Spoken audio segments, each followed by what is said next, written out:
Principal sir, shall we start? Okay, madam, sure. Yes. It's already 10:30. Right. Good morning to all. On behalf of the principal, student and teaching fraternity of Srimati Velagapudi Durgamba Government Degree College, NIDADAVOLE, I, Sri Lakshmi Mobidevi, lecturer in English, the organizing secretary of today's webinar and the coordinator of Career Guidance Cell, welcome our resource persons, honorable resource persons, Dr. Susan, Deborah, and also Mr. Solomon Benny, and all the participants from various parts of India and also from abroad. We are very much glad for your overwhelming response for the present and also the previous webinars that were conducted by our college. Thank you very much. A warm welcome to you all. So in this connection, I invite our principal and the convener of today's event, Mr. T.K. Visweswar Rao, to give his opening remarks on the one-day national webinar on the role of English language in creating career opportunities. Welcome, sir. Thank you, madam. Good morning to the resource persons, Dr. S. Susan Deborah, Assistant Professor of English from Goa, and Mr. N. Solomon Benny, Assistant Professor of English from Andhra University, Vishakapatnam, and the Organizing Secretary, Srimati M. Sri Lakshmi, and the Coordinator, Sri P.L. Subramaniam, and my dear participants. S.V.D. Government Degree College, NIDADAVOLE, West Godavari District, AP, welcomes you to this one-day national webinar on role of English language in creating career opportunities. It's a great privilege and honor to me to speak few words in this grand webinar. This is the third national webinar conducted by our college in this pandemic COVID situation. English as a global language is enormous in ensuring longevity and success in one's career. Most of the youngsters and job seekers and even mid-career professionals are now in need of a proper guidance in this aspect. Keeping this in mind, the webinar intends to throw light on the importance of communication skills to achieve one's goal. With students as the prime target, the eminent resource persons are going to enlighten and guide the audience towards building a good career. I request the organizers to continue this webinar in a fruitful manner. Thank you one and all. Thank you so much, sir. So now I would like to give a brief account of career guidance cell of our college. So this is a wing of the institute and was established to motivate, guide, and train the students towards achieving career opportunities. Making a right choice at a right time makes a lot of difference, as said by a famous American poet Robert Frost. And after the completion of 10th standard, a student goes with a dilemma of which course to opt for, and the same arises after the completion of his 12th standard until the end of his academic career. But after the completion of a course with his academic degree in one hand, one goes in search of a job and gets one. And after that, he continues doing his job. Do we call this a career? Of course, but not exactly. But a career is not just related to academic and profession, but a career is often composed of jobs held, titles earned, and work accomplished in a person's full lifetime. And it's an individual's metaphorical journey through learning. And setting goals is the first step in turning the invisible into the visible. And so for this, one needs proper guidance. And keeping in view this one, our career guidance cell motivates, guides, trains the student individuals in making and implementing informed educational occupational choices. And in simple words, it guides them towards making a good and promising career. So I would like to remind one thing here. A British journalist and a writer, Catherine Whiton, says like this: find out what you like doing best and get someone to pay you for doing it. And the end of any education is to seek a livelihood, of course, and that absolutely has to be done by oneself. But keep in mind that whatever you decide to do, make sure it makes you happy. And we all know that if opportunity doesn't knock, we need to build a door. And opportunity don't happen, you create them. And talking about the importance of communication skills in the global language English, as the title of our webinar suggests, it's definitely inevitable. And learning English can help you pursue and obtain more career opportunities. And these days, as the job market has become global, many companies they want their employees to communicate with their partners in the global language. And intelligence, knowledge, or experience are important and might get you a job, but it is strong communication and polished soft skills that keep propelling your career. So succeeding in your career requires good communications skills. Being an excellent communicator can help propel your career. And of course, communication is an art and it is useful to win the hearts. And a good teacher should always be a good communicator in order to attract the students, as we all know. And in the same way, doctor also should be a good communicator, or else the patient feels neglected and he may go for the second opinion. So communication and soft skills are necessary for any profession and of course for any human being. And now here there are renowned resource persons, Dr. Susan Madam and Mr. Solomon Benny sir, to enlighten you on this topic.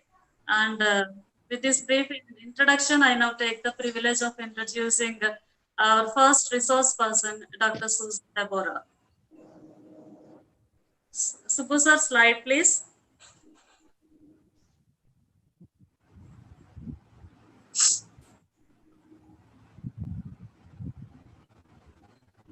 Subbu sir.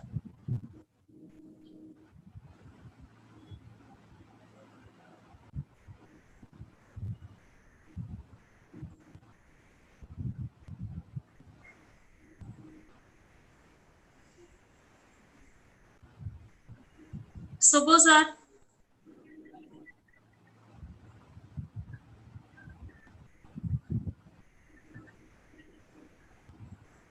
Yes, without wasting time, I'll go forward. And Dr. Susan Deborah is presently working as an assistant professor in the Department of English at MES College of Arts and Commerce, Goa.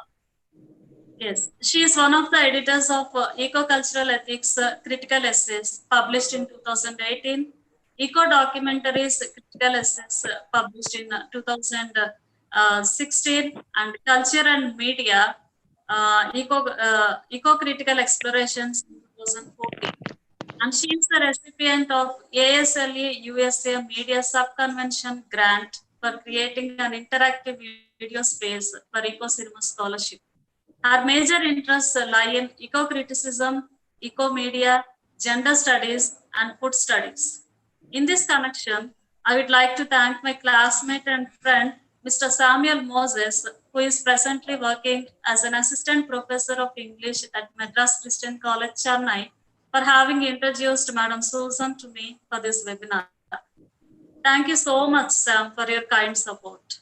So now I invite, before that, I also request all the participants to type your queries on the chat box and you will be answered at the end of the session.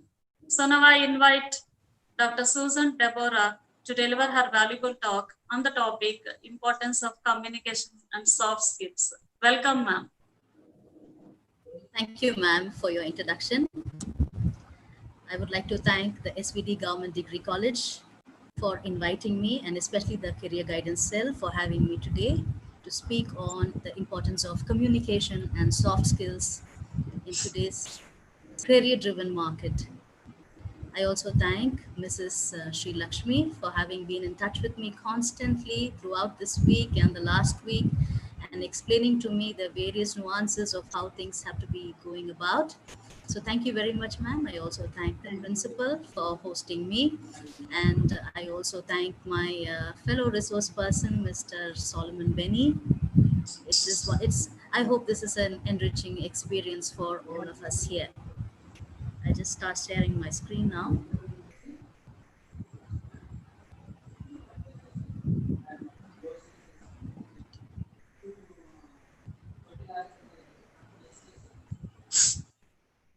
So my talk today is titled Importance of Communication and Soft Skills.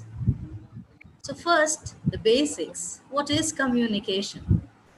If you see the word communication, it's derived from the Latin communicare, which means to share. Could I please request all the participants to mute your microphones because I'm getting a lot of noises here. Thank you. Communication is the act of conveying meanings from one entity or group to another through the use of mutually understood signs, symbols, and semiotic rules. Now, what do you understand by signs, symbols, and semiotic rules? I think every language system has its own set of rules which you need to follow when you communicate. The communication skills that are employed in one language might differ slightly in the other language. They also differ from medium to medium. So now if you see in my screen, I have two different photographs which are there at the bottom of the slide. One is that of a young boy trying to communicate with a non-human species, that is a dog. By the way, that's my dog. And in another photograph, you see a group interaction. So even here, the small boy is trying to communicate with the dog. The dog is also trying to communicate with him. And they are using their own sets of symbols and the signs which they think would convey their feelings to each other. So the boy is trying to hand out a toy. He's meeting the dog for the first time. And the dog is also trying to take that toy. So in a way, what is happening there is a communication. No words said, but through the act of giving that toy to that dog, both of them are establishing a communication. Whereas in the other photograph, you see it is one person addressing a group of women. So this is also communication. So one person is speaking, there are many others who are listening to it. So this is a one-to-one communication between the boy and the dog, and the next one is a group communication. Now, what is communication skill? Or what does it mean to have the skills of communication? The dictionary meaning says that the ability to convey or share ideas and feelings effectively across mediums. Now, all the time, all of us are communicating.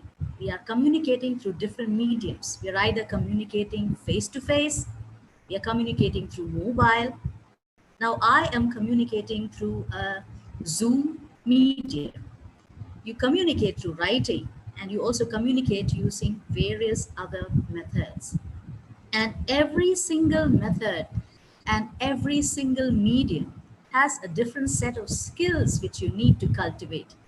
Now, when you're talking face to face, for example, if I am doing the same presentation in my class, I would communicate very differently because I can use a lot of my body language.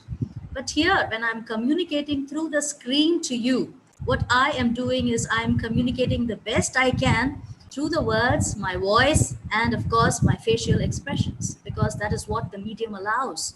And I can do only this much.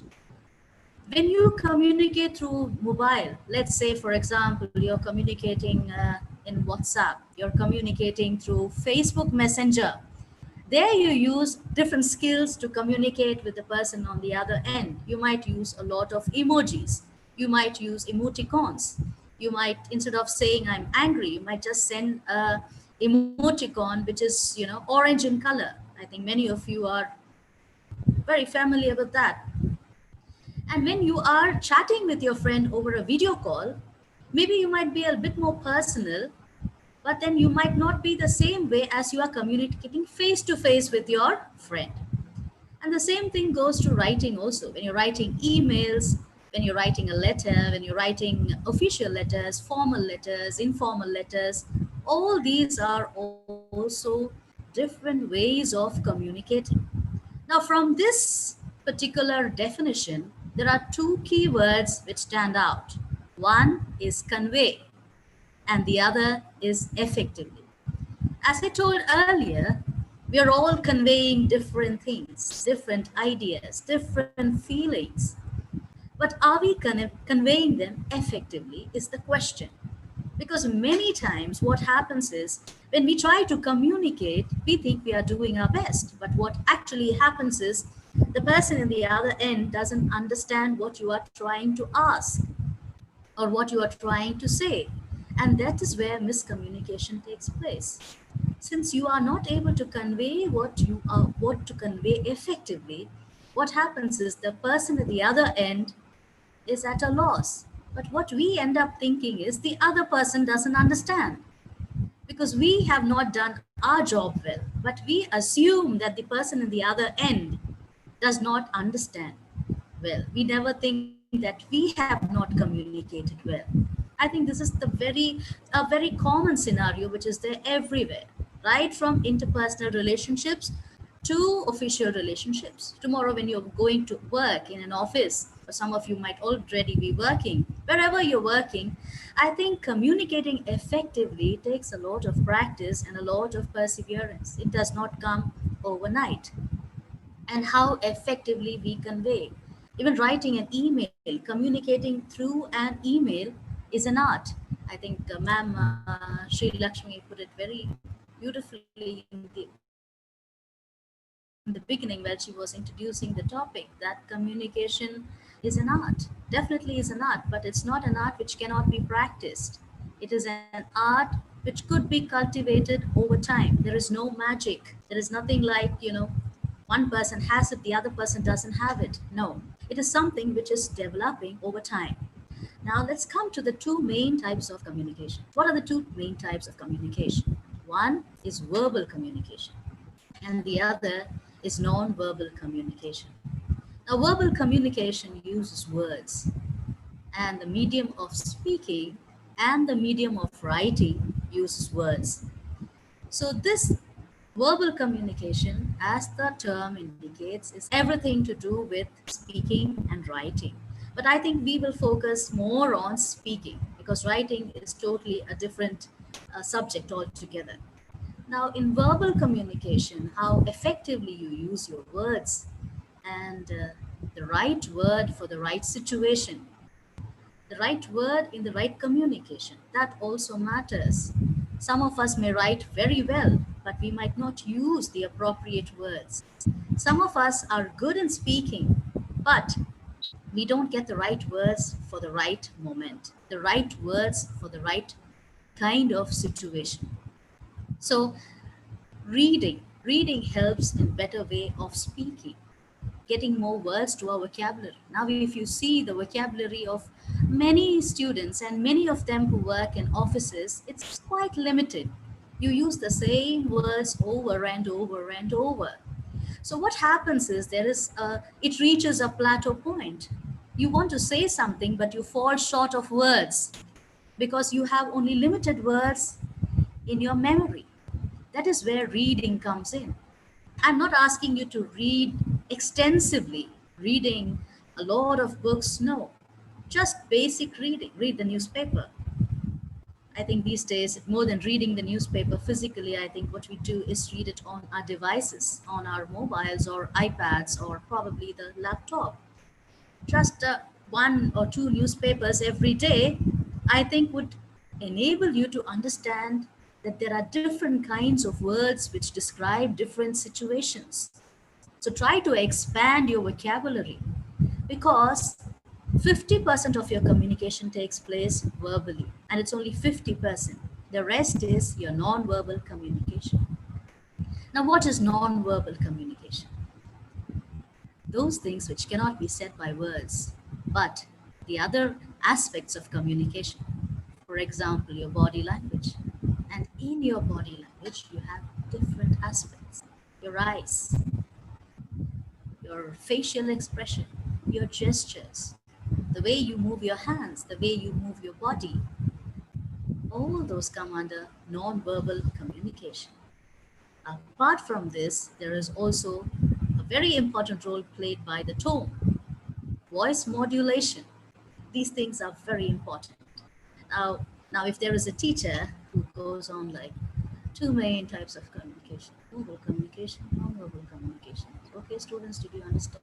Okay, this is also communicating, but just see the voice. It's monotonous. It's just a simple, there is no rise of tone, there is no falling of tone. So the students obviously will also be, nodding their head off. Because when you teach something, you will have to use your voice to the greatest extent possible. And even when you are, non-verbal communication expresses more than your verbal. By looking at your teacher's face in the morning, you know how the class is going to be. When you wish your teacher good morning, and if your teacher replies a cheery good morning, you know teacher's mood is good. But if the same thing, if the teacher says, good morning, what happens? Oh, teacher is in a bad mood. So here the teacher didn't use anything to convey her or his mind. Just by wishing, the tone of the good morning enabled you to understand what her mood or what his mood is like. So this is what is non-verbal communication. Now, if you could see me fully, I would be explaining a lot about your body gestures, the way you move your hands. Body language is a separate industry by itself. There is a separate industry which trains people how to maintain your body language while saying this or saying that. There are a lot of hand gestures, leg gestures, body movements, and that has to do a lot with aiding your communication. Sometimes your words might convey something, but your body language conveys something else. Now if somebody is assigning a task to you and you are folding your hands and saying, yes, I will do it, it clearly indicates that you don't want to do it. That is why these days managers are trained in various aspects of identifying what the body language talks about a person. So before you open your mouth to speak, they try to assess what your body language is like. Managers are trained to do that. Interviewers are trained to do that. The way you enter the room and the way you take your seat on the chair in front of the interviewer tells a lot about you. In some places, what happens is, even when you enter through the door, they know this is the candidate or not, even before you speak. So non-verbal communication are not to be taken very lightly. Another aspect of non-verbal communication is the visual communication. These days, we are using PowerPoints. We are using a lot of graphs, and offices use a lot of graphs and pie charts and diagrams and videos and many things like that. All these are also under the non-verbal communication. They are the visual communication. Instead of me trying to tell everything through my words, I make a PowerPoint so that it is easier for the ones who are viewing me to understand what I'm trying to say. So this PowerPoint is one way of non-verbal communication, where I'm highlighting some of the important points that ought to be known by you. Now, how to communicate effectively? I think this is a $1,000,000 question many of us are trying to master. The first one is listening.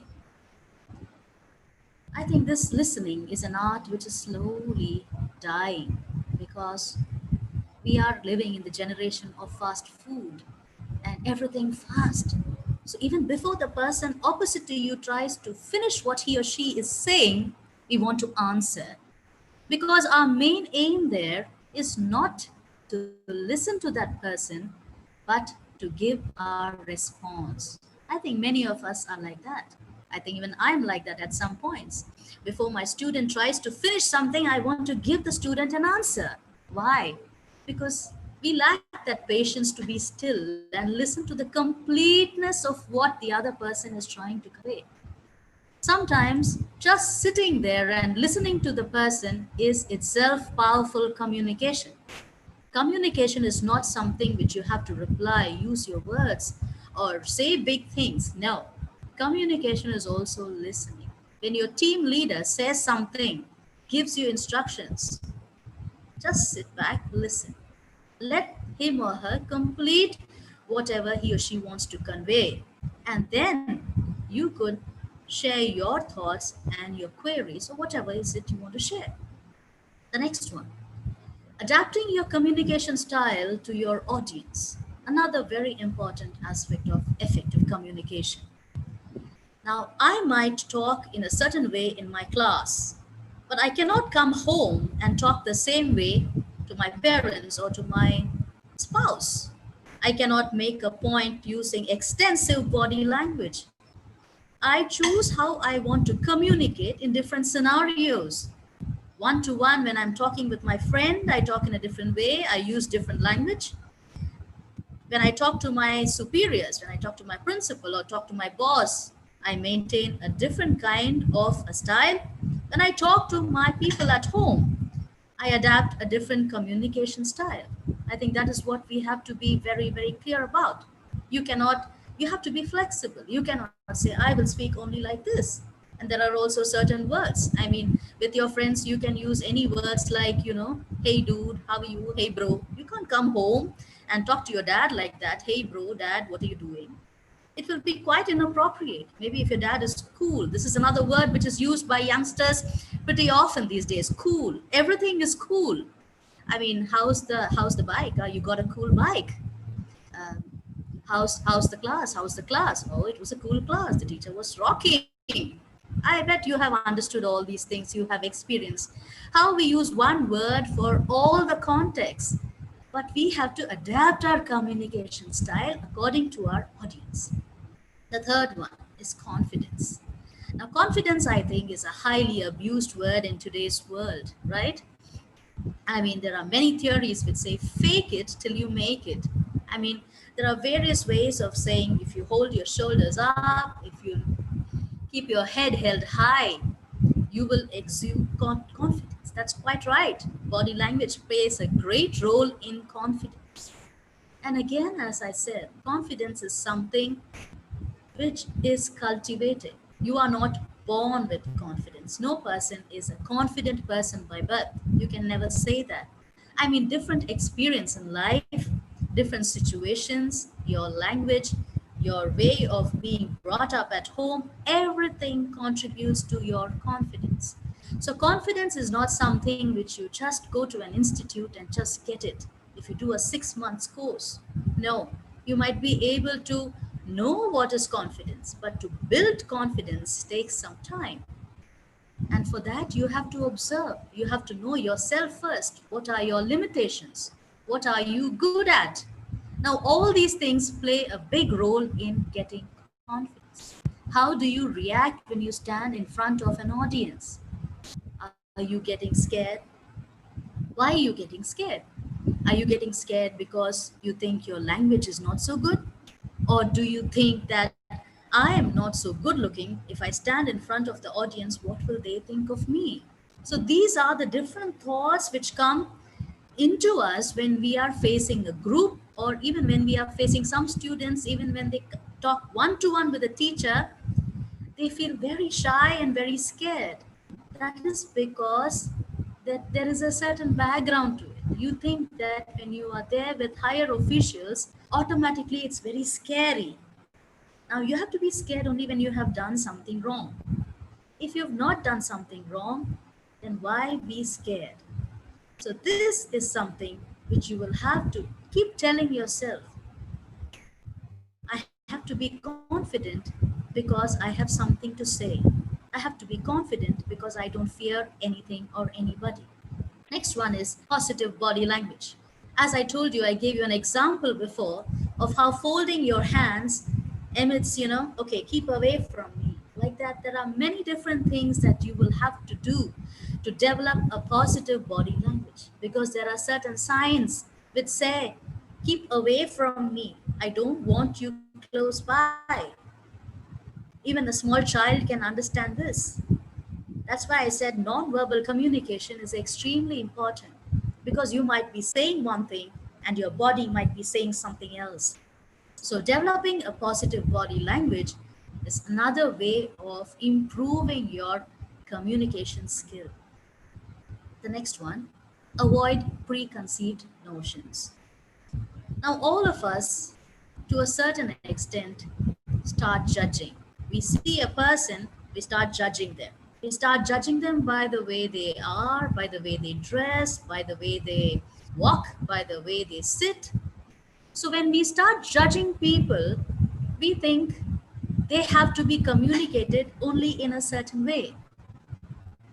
But how right you might be, or how wrong you might be, go and communicate with an open mind. When you communicate with an open mind, you have a positive body language. You have a certain confidence, and you are able to communicate effectively. When you see a group of people and you're going to stand there and talk, automatically assuming that, oh, they all look very angry. If I go and stand there, they might try to, whistle and hoot. And in the process, I might not end up communicating effectively. No. If you have something vital to say, if you have something important to convey, please avoid preconceived notions and try to keep an open mind. The last thing which I would like to say in this communicating effectively is enjoy the process. Because it's not always you get to communicate your ideas. Even in a class of 60, everyone doesn't talk to the teacher. It's only one or two or three students who get to talk to the teacher. And it's a nice process when you start talking your mind, when you are trying to. I think the classroom is the best place to practice effective communication, because everyone is known to you, the teacher is known to you. And when you start communicating as much as you can in the classroom, it will help you ultimately when you go out into the world and start working. Because when you start working, there are many kind of scenarios which you will have to deal with. You will have to talk to managers, you will have to talk to the boss, you will have to talk to your subordinates. If you're a team leader, you will have many people under your control. So you will have to be giving them directions. And there, more than communicating, you need to communicate effective. Because effective communication is different from just communicating. And in today's world, everybody communicates different ways. So if you have to stand out, and you can become effective if you follow some of these points which I have told you, which I have listed out to you here, by listening, by adapting your communication style to your audience, confidence, positive body language, avoiding preconceived notions, and finally, enjoying the process. Now, coming to soft skills. What are soft skills and why do we need to work on them? Now, soft skills are personal skills needed for success on the job. So, these are some of the things which you will learn on the job, and you will keep learning as and when time goes by. So, some of the skills which you need are adaptability, communication, creative thinking, dependability, work ethic, teamwork, positivity, time management, motivation, problem solving, critical thinking, and conflict resolution. Now, don't be scared. Oh my God, so many skills. Do I need to have so many skills? Don't worry, some of us have more or less 50% of these skills, but we don't know whether it can be grouped under this name. Adaptability. Adaptability is being flexible, flexible trying to fit into any situation. Now, if we are going to be hard and fast, I will do only this. I will not do that. I am good at writing emails. I will write only emails. I will not have any telephonic conversation with any of the employees. Can you say that in an office? No, you cannot say that. Because if you say that, the people around might not take to you very kindly. So this is one skill, adaptability. Communication. I think we have dealt extensively with communication in the last few slides. Creative thinking. How do you come out of a situation? How do you try to solve something effectively? Dependability. Can people depend on you? If I give this job to X, will X be able to carry this out? Or, oh, X always does not meet deadlines. So these are some of the skills which are not taught in the syllabus, but are extremely important for performing well on the job. Because these days, more than your qualification and your degrees and the other skills, soft skills and communication is something which everybody wants. And they try to assess you based on them. Maybe you have been a first rank holder in the university level. Maybe you have 2-3 degrees at your hand, but then when you're actually working, you don't seem to have a lot of personal skills. And when this happens, people automatically tend to say that what's the use of degrees? I'm not saying that degrees are not important, because only the degrees get you a job. But to have a long life in that particular situation, you need to have certain personal skills which are known as soft skills. Work ethic. Now, work ethic is something which means that you come on time, you do a task which is assigned to you, you carry on your communications in a well placed manner, and you try to be quite well on the job, not gossiping, not wasting time. Teamwork. I think in every company today, teamwork is very important. Not only company, I think everywhere, even in the house, even in your college. I think there are a lot of group works assigned, and in the college, when there is something coming up, all the teachers work together as a team to achieve something. For example, the NAC, the NAC visits. I think all teachers get together and work in a team. And even in the house, the husband, wife, and the children are a team. They have to get together to complete some tasks. And how well you work on the team is also a skill which you need to have. Some of them have it and some of them don't. But it's good to cultivate a teamwork skill and learn to collaborate. Positivity. I think everybody would agree that if the person is warm, if the person has a smile, you like that person automatically. Many of you would like a teacher who would wish you back, right? They would, when you wish good morning to a teacher and the teacher says good morning, you would automatically like that teacher. That teacher might not even teach you, but still you like that teacher because that teacher radiates a lot of warmth, a lot of positivity just by smiling. A smile is very powerful. It gives positive vibes. People like to come to you and say something. People like to share things with you. That is positivity. Now you can, through a lot of non-verbal signs, you can keep people away from you, by always keeping a very dull and grim face and always having your earphones on. Now, if you always have your earphones on, no one will come close to you because they think that, okay, this person doesn't want to be disturbed. Sometimes when you are working and you don't want to be disturbed, having the earphones on is a good idea as well.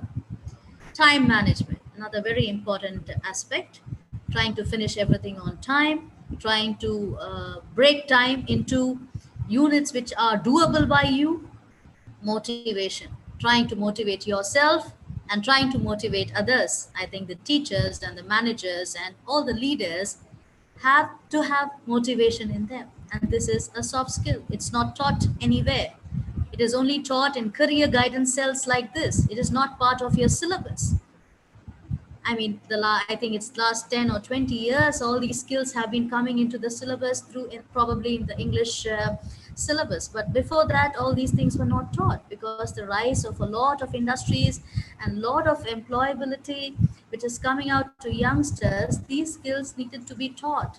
Because before that, everybody assumed that all of them had all these skills. But nowadays, skills like these have to be reinstated and taught. Next is problem solving. Problem solving is closely linked to communication. I think if you listen well, I think half of the problems are solved. Next one is critical thinking. Trying to analyze something from every perspective, trying to understand the other person, trying to understand the position of the other person. That is where you should not have any preconceived notion. You should not try to think, oh, I know this person. She always comes late. But why does she come late? She might have a valid reason. There might be some problems in her house. So that's why she's coming late, not because she wants to be late. But this is not a general scenario. It could be different for different people. So that's why you have to be wise enough to understand and gauge the situation. And to gauge the situation, you should observe people. People watching is something which enables you a greater deal to understand people. That is one way of communicating without directly talking to a person. Is a person feeling, after a certain phone call, a person looks very sad. What has happened to that person? Maybe a person who's always smiling, one day is not smiling. Maybe something has happened. The eyes look very red. Maybe they are not well. When you try to assess these situations and try to communicate, I think that makes you a good leader. Conflict resolution. Conflict resolution is trying to understand both sides. Again, closely related to critical thinking and problem solving.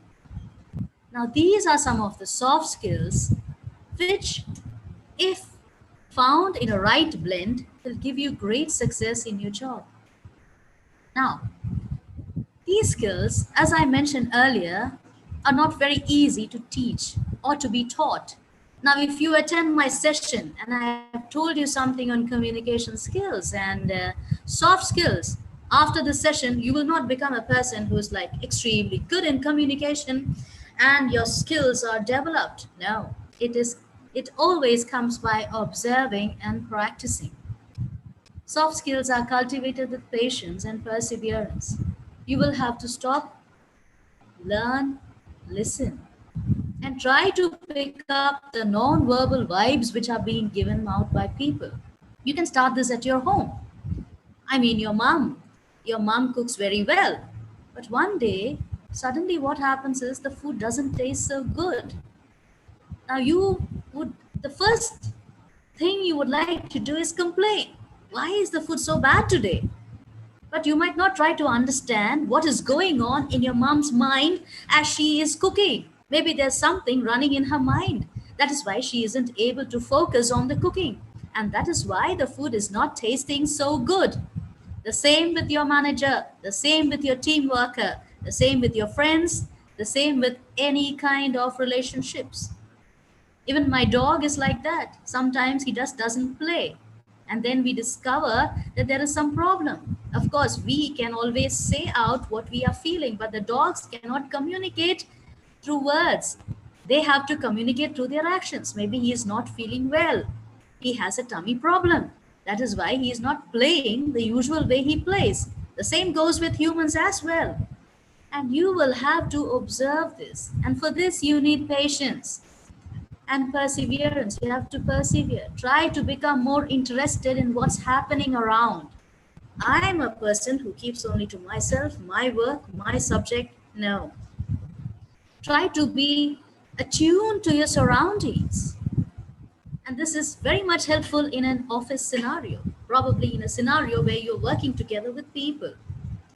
They might alter according to the situation. Maybe one type of a soft skill which you have in a particular situation might not always help you with another type of situation.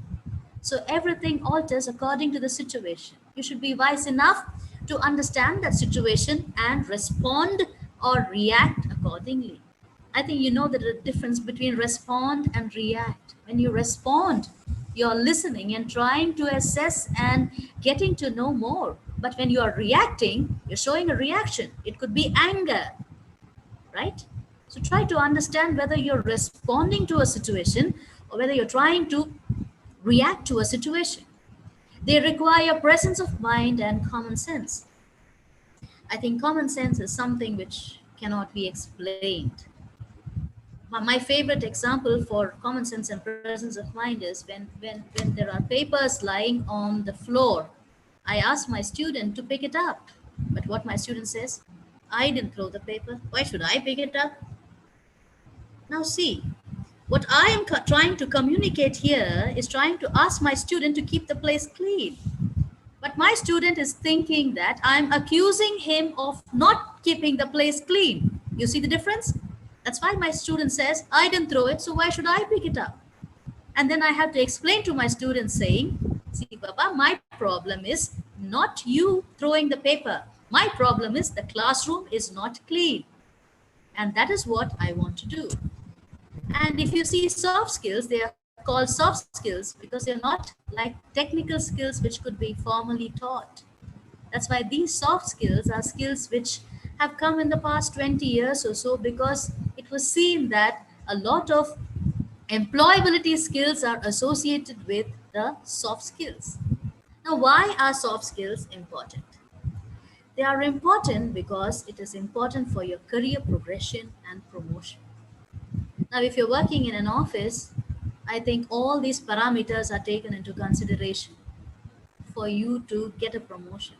In colleges and universities, it's a different pattern altogether. Customers and clients demand soft skills. Now, everybody would like to interact with a person who is positive, a person who listens, a person who is good with deadlines, a person who is looking at the time and working accordingly. Maintain relationships. Soft skills enable you to do that. Now, if you're going to go and continuously gossip about the other person, it's not a very good trait to have. So, soft skills, relationship between one employee and the other. Develop leadership. Leadership qualities are very tightly connected to the soft skills, because a good leader displays most of the points which I told you in the earlier slide. Establish a reputation. Now, you would always like to be known as a person who is trustworthy. If I give something to this person, they would do it.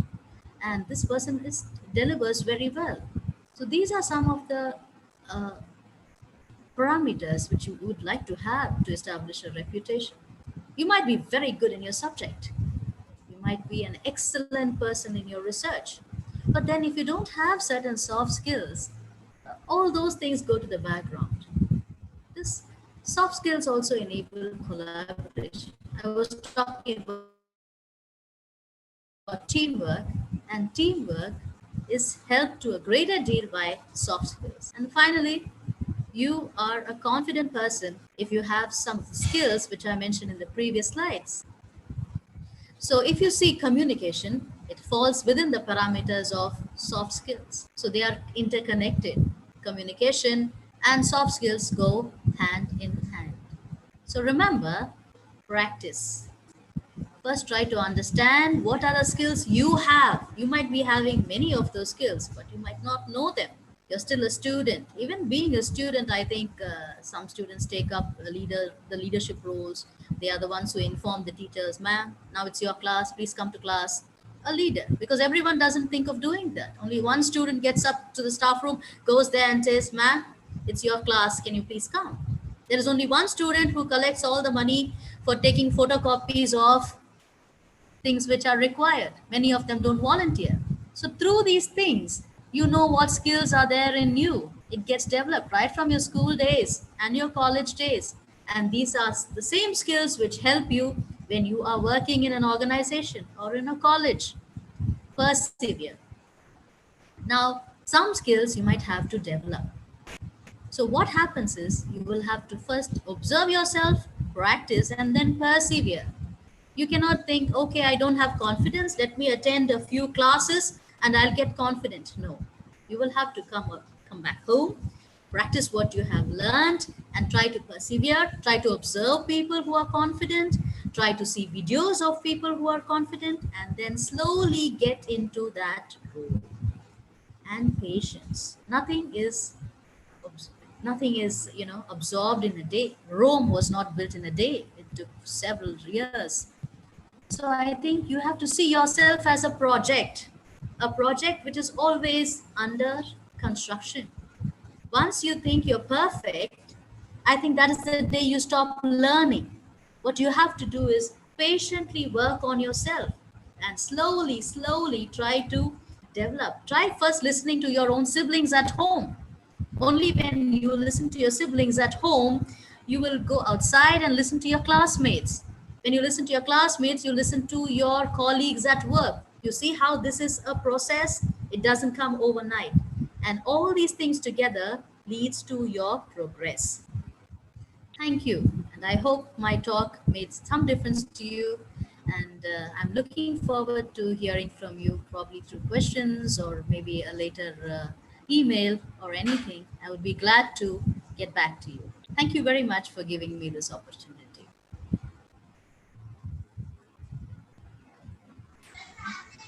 Yes.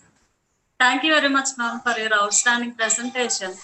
And you have really touched the points which the students usually look for the clarification about how to communicate effectively. And that was done through examples. And really excellent, ma'am. And I remember one saying of an American entrepreneur, Jim Rohn, in this context. He says like this: take advantage of every opportunity to practice your communication skills so that when important occasion arise, you'll have the gift, the style, the sharpness, the clarity, and the emotions to affect the people around you. And let us follow this, as Madam has also said, by putting aside the apprehensions, shy, and other things which really serve as a barriers to our communication. And thank you very much, ma'am, for your motivating speech. And thank you once again. Thank you. Thank you for having me here. Yes. Subbu sir, any questions regarding this session?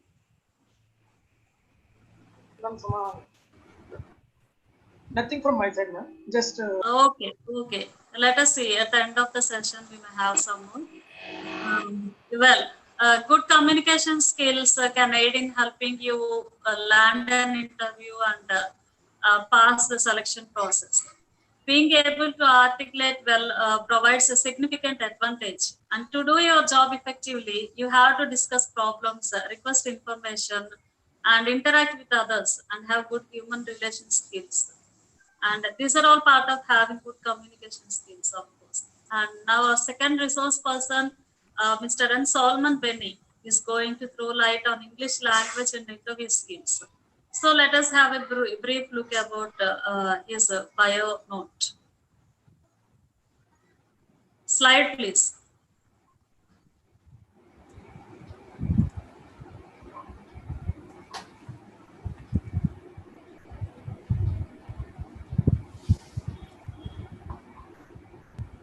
Yes, Mr. Nadigotla Solomon Benny is presently working as an assistant professor in the Department of English, Andhra University, Vishakapatnam. He has 3 master's degrees to his credit for zoology, education, and also English. And previously, he worked as a senior lecturer from 2004 to 2006 in a B.Ed college. And he has been serving as a core member in admission for Andhra University from 2011 to till date.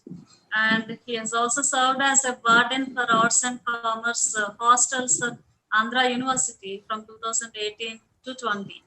And he is the assistant principal for colleges of arts and commerce, Andhra University from 2014 to 2017, and again from 2019 to till date. And he has nearly 5 international publications to his credit and presented nearly 12 papers in various national and international seminars. So this shows his best academic and administrative career too. And in this connection, I would like to thank my brother Madhu, who is presently working at a social welfare junior college, Samanlakota, for having introduced Mr. Benny sir to me. And thank you, Madhu. And hope you are watching this. And now I take the privilege of inviting Mr. Solomon Benny to continue his talk. Yeah, a very wonderful morning to each and everyone. Um, I take this opportunity to thank the organizers for having me with you this morning. I want to thank Susan ma'am for that wonderful presentation, which laid a platform for me to go from here now. Okay. Yeah, movement. I'm trying to. I think if you can share, Subbu sir. Sir, okay, sir. I'm good. Yeah, I'm sorry for that. I'm extremely sorry for that. If you can share it. The slides today, I have entitled my topic as language, English language and interview skills, because many students, after finishing their masters, after finishing their graduation, they would enter into job arena. I mean employment arena, and they love to do. They love to face interviews. They're supposed to face interviews, and they have to get through the interview so that they can get employment very easily. But they have some skills to be developed in order to face the interviews. Now, basically at the start, I want to talk about language. We all know what language is. Language is a tool for communication, as Susan ma'am has put it. For verbal communication, we need to have language. Many have a misconception, and some people say that my language is best, my language is beautiful, and other languages are not up to the standard. But let me tell you, every language is beautiful. You cannot deny that fact, because language is beautiful in the way how you and I use it. When you use a language in a beautiful manner, it allows the other person to appreciate the beauty of the language. You and I can make it beautiful. So to be very precise, I want to say that every language is beautiful. There might be multiples of languages on the face of the earth which are being used in every corner of the world. But let's say that every language is beautiful. It all takes at how you look at it. To be very precise, let me define what language is as put by some of the linguistic people. I think Subbu sir is sharing the slides. A language is a system of communication which consists of a set of sounds and written symbols, which are used by the people of a particular country or region for talking or writing.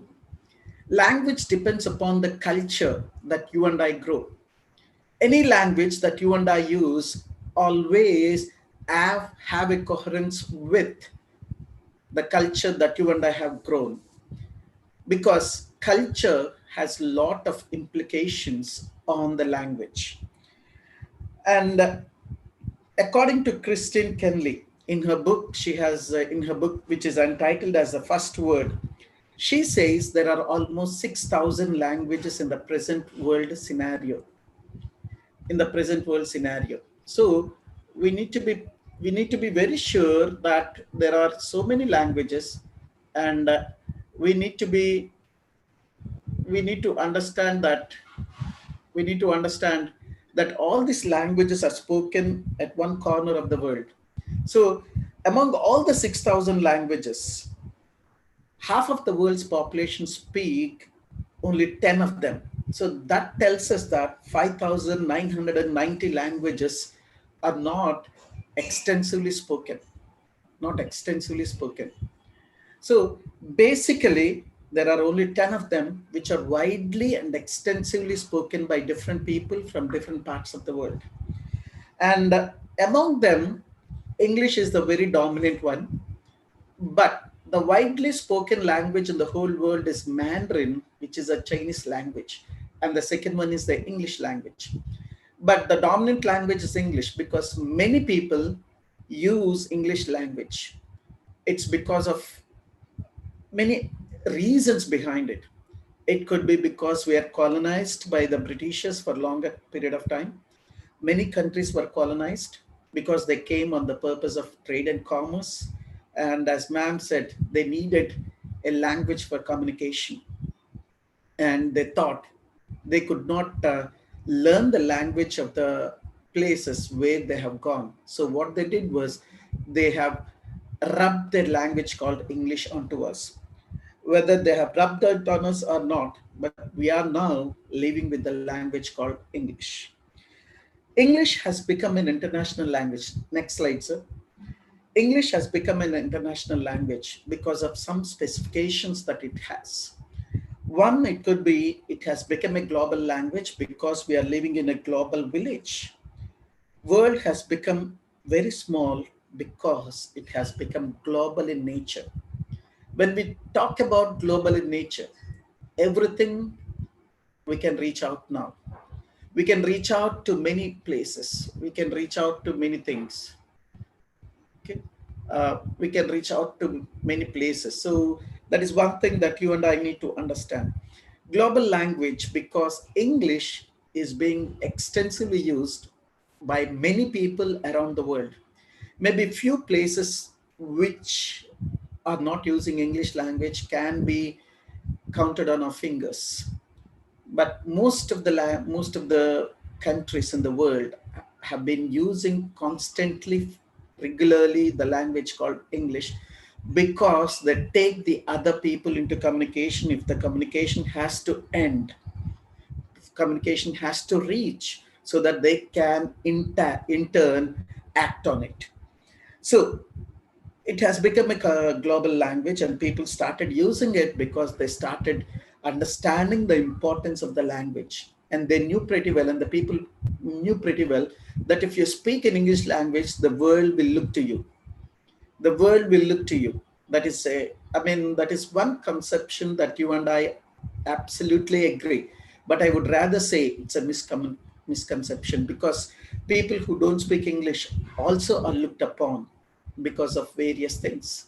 When we look into people who play cricket, some people cannot speak English, but when they speak, people are getting gelled to the small screens so that they can listen to them, whether they speak in Hindi, whether they speak in their native language from different countries. We still look at them, we want to listen to it and understand it.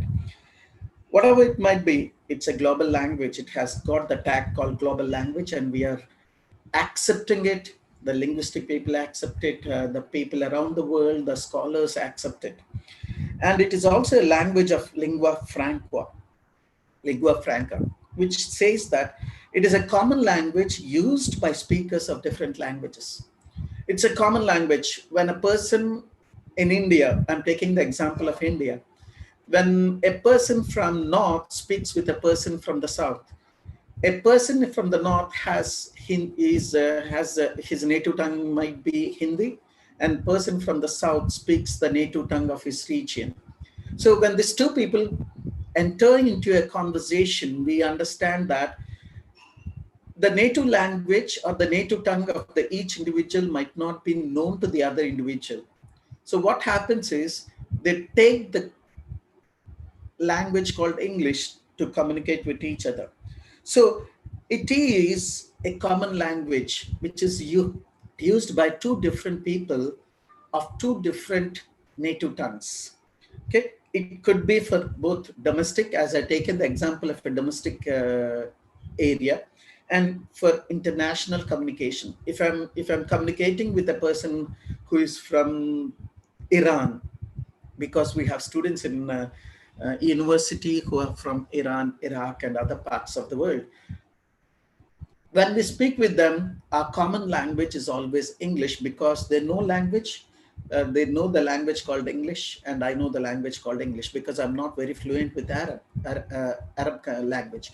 I don't know the Arabic language too. Okay, so we have a common platform called English, and we go by what we communicate with that language. And also is a language of trade, business, industry, and information. About that, it's a language of science, it is the language of technology, it is the language of library, it's language of many things. Let me not quote everything, because most of the listeners who are listening to me now know what English language is all about. It's a language of many facets. It is the language of many areas. So we need to understand that it has become the language of trade. Trade is happening because there is a common language. Let me give you an illustration.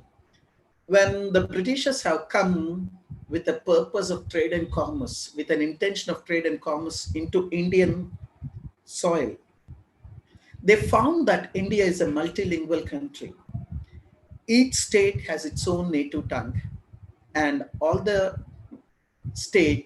India does not have a common language at that point of time. So what happened? They found it difficult to do their business happening. So what they did was they started to impose the language called English onto the people whom they were ruling. So at that point of time, we can understand that yeah, at that point we can understand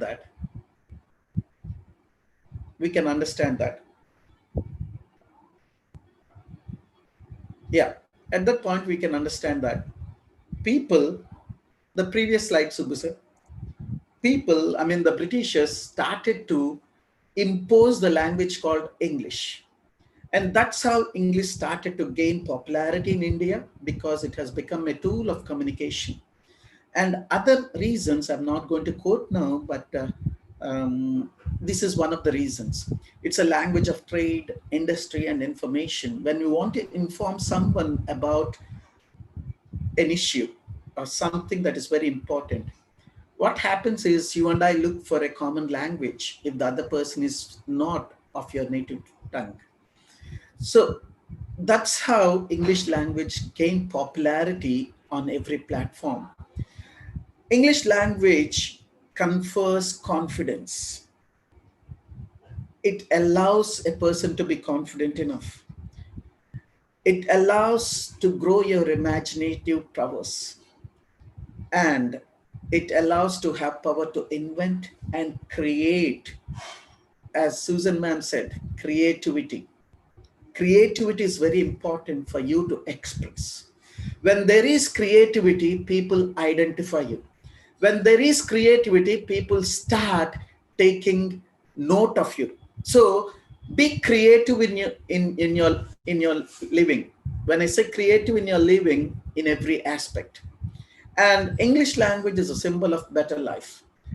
People, when someone speaks English, we are awestruck. When someone speaks beautiful language, we are awestruck, because we think that that person is intellectual, that person is very, very intelligent. But let me tell you the other side of the coin too. All these things pertains to English language. And you might be surprised for me to listen to this kind of saying that never think that only speaking in English language makes you all these things. You are because what you are. Have that confidence in you. That is more important. But speaking English language is always, you have an edge over other. You have an edge over other.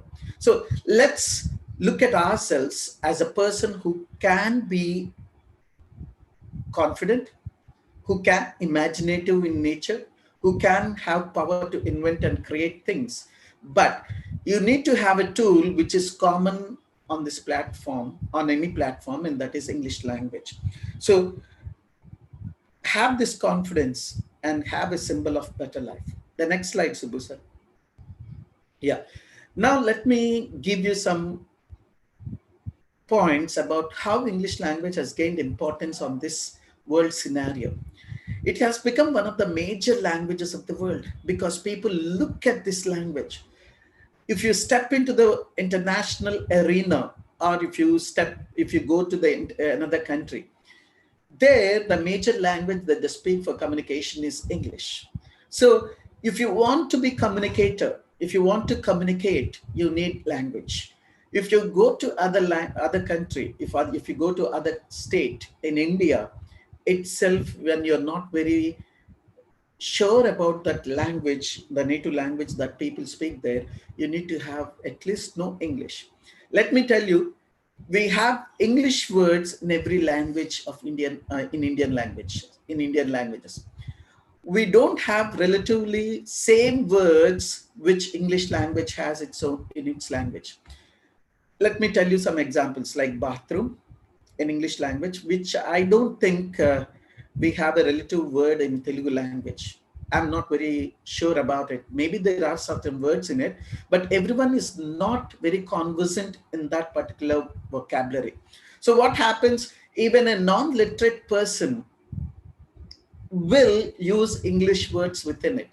So let's understand that it has become one of the major languages, and it has rich literature. We have many literatures. We have literature written by many prominent people who are the reasons for who made a reason for the English language to spread out. It has rich scientific vocabulary. It has rich technical nature in it. So what happens? It has become one of the major languages of the world because science is what is happening now. It is literature which is very prominent now, and technology. Now we are using the technology in this pandemic situation when we cannot have a great face-to-face teaching learning happening in the classroom situations. What is happening? We are using technical platforms to reach out to students, to reach out to many people. So English language is one means through which we can have a lot of technology going out. And English is the only language which can prevent isolation from the world. This is a very, very important statement. Prevent isolation. People feel they're isolated, alienated from the world when they don't know the language called English. Many people come to me and ask me, how can I improve my language? How can I be a better communicator? Let me tell you, it's all about practice. It's all about practice. There is no hard rule to say that if you do this, you're going to be very good in English language. It's all about practicing it and using it. Okay, so it prevents isolation from the world because people think that we are part of that when you know the language, because you understand what other people speak, and you think that you're part of that communication happening. And it provides opportunities to Indians. I'm taking Indians as a particular group of people to get employment anywhere in the world. If you know language, if you know English language, you can get employment anywhere in the world. And I told you in the previous slide, it is a language of trade and industry. If you want to enter into trade, and if you want to be a businessman, English is a means. If you want to get an employment in an industry, English language is a means. And let me tell you, this is a very, very big statement which says it can keep the world united. Yes, world can be united when you have a common language platform from where you can communicate. Communication is must. If you don't communicate, nothing would happen. We know the present scenario that is happening around the world, the pandemic, the border situations, the Ladakh situation. There was communication happening between China and India. If there is no communication, China would intrude into Indians. And what would happen? India would be bombed. India would go into a lot of destruction. China would go into a lot of destruction because India can also fight it out. So we need to understand, if there is communication, lot of things could be subsided. Lot of tensions would be evaded. It works as a powerful tool of communication. English is being used as a language for communication.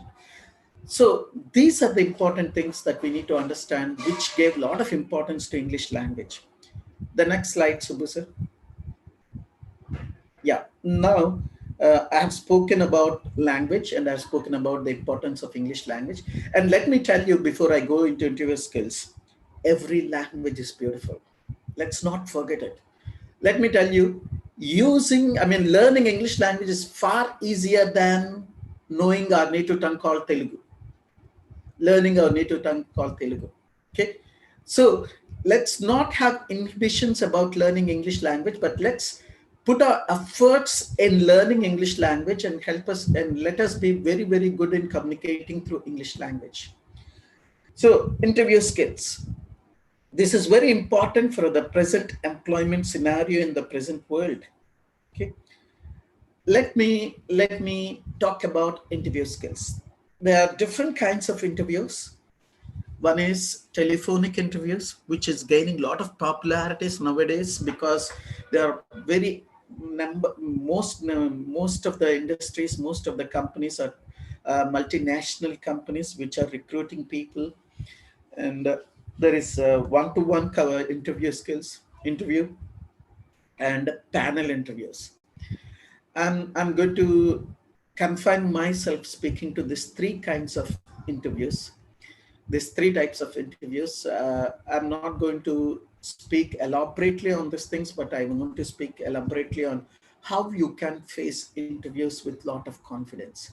Confidence which marks an individual to be successful or not to be successful. So let's be confident in whatever we do. Let me draw the difference between what is overconfidence and what is confidence. There is a thin line that separates between these two things. Confidence tells you that you can do.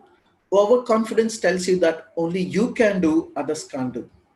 That's the thin line that separates.